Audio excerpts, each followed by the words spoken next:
Bollywood actress Bhagyashree প্রায়ই তার family photo তার ফ্যান্সদের সাথে শেয়ার করেন। সম্প্রতি মাইনে পেয়ার কেয়ার এই অ্যাক্ট্রেস মাথায় গুরুতর আঘাত পেয়েছেন। হাসপাতালে ভাগ্যশ্রীর সার্জারির পর মাথায় 13টি সেলাই করা হয়। এমনিতে ভাগ্যশ্রী সবসময় ফিট থাকতে খুবই পছন্দ করেন, আর এর জন্য তিনি জিম, যোগা ও ডায়েট থেকে শুরু করে কোনো কিছুতেই কমতি রাখতে পছন্দ করেন না। অনেক সময় ভাগ্যশ্রীকে আউটডোর গেম খেলতে দেখা যায়, আর সেভাবেই পিকল বল গেম খেলার সময় তিনি গুরুতর আঘাত পান। এমনকি তিনি চোখের উপরের দিকেও গুরুতর আঘাত পেয়েছেন। ভাগ্যশ্রীকে তাড়াতাড়ি করে হাসপাতালে নিয়ে যাওয়া হয়, তবে তিনি খুবই স্ট্রং, আর তাই তিনি খুব সাহসিকতার সঙ্গে এর মোকাবিলা করেন।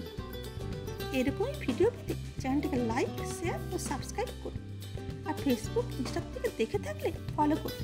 Thanks for watching.